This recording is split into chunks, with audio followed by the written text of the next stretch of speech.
welcome to Trees' World. I was looking through my messages, my Trees' World messages, and a person called Chris contacted me and said, hey, please can you do a video on how everything works, heating, sink and fridge. Firstly, power. I need electric hookup if I want to charge my phones and recharge the batteries for this camera here. So electric hookup makes my life a lot easier, because on electric I have a socket over there and the electric comes in and feeds that socket. But not only that, when the electric comes in, it goes through like an adapter thing. I'm not sure what it is because I'm not very techie. I don't know what you call it, and the old one had a little switch that you had to switch on and off, but this one is a new one. It doesn't need a switch.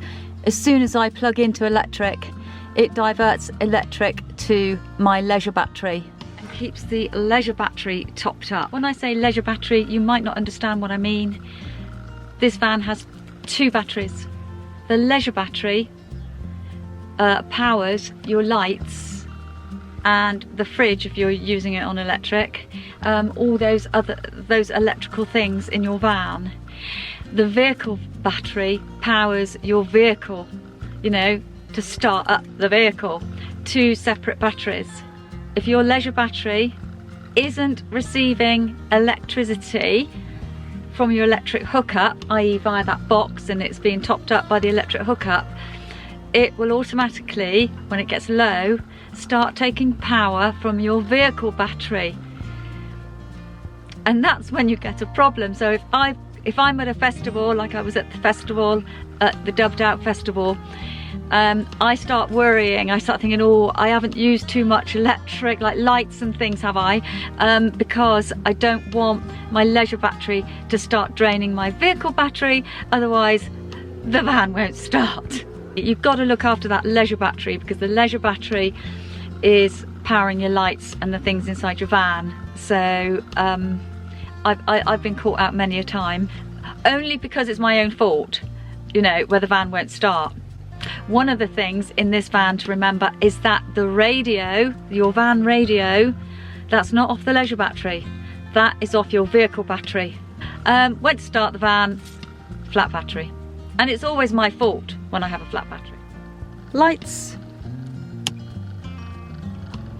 Simple, and again, powered from your leisure battery. You make sure your pump is turned on here, because that's the pump that pumps the water to your sink. And mine's squirting a bit because my water's getting a bit low, I think. Whoa, whoa, whoa, whoa, yeah.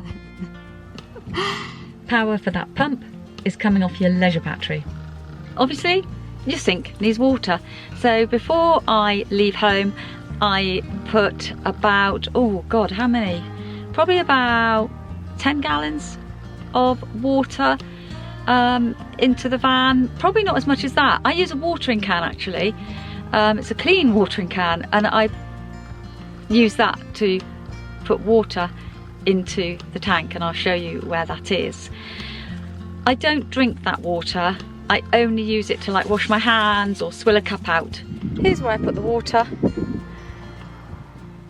In this cupboard here, you will see, oh, it's my first aid kit as well in there, the gas knobs. So you've got gas coming into the van, you've turned it on at the cylinder at the back, and then you need to turn it on in here as well. This is on because of cooking. This is your fridge. You can see it has like a icicle symbol on it. And then this one down here is for heating, gas heating. Yes, this van has gas heating. That's the heating controls. It says, important blown air heating system. Ensure all internal and external vents are kept free from obstructions. Ensure that adequate ventilation is available at all times. Heat comes out of those two vents there. And obviously you shouldn't put anything up against those. Because I have gas coming into the van, I have one of these safety alarms. Also, I can tell you, you can smell gas. I didn't connect it properly a couple of years ago, and I think I did a video about that. and I could just smell it. I knew something wasn't right. I could just faintly smell gas, and I just turned it off straight away. But this is obviously a carbon monoxide alarm as well. So it's really important you have one of these in your van if you have gas.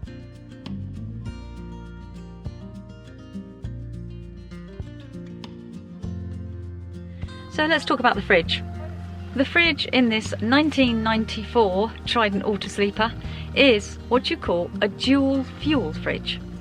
That means it runs both on electric and on gas. At the moment, because I'm on electric hookup, I've got it on electric.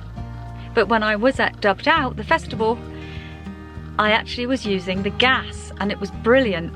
So I don't use the gas very often on the fridge, but when I do need it, it certainly comes in handy. So when I'm on electric hookup, I switch this down. If I was driving along and I'm wanting to have my fridge on whilst I'm driving, and the vehicle battery would be topping up the leisure battery at the same time, I could put this one down, and it means that it's coming off the battery, and you can see the battery symbol there.